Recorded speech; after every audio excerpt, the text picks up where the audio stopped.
আপনার পয়েন্ট চারখানি করে দিছি, চারখানি করে দিছি পয়েন্টে।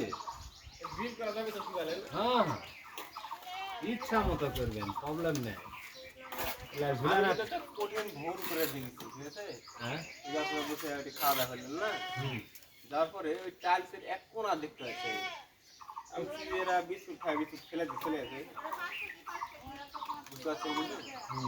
ওই কোণা যে বিস্কুটের মতো আমি বিস্কুট ফেলে গেছে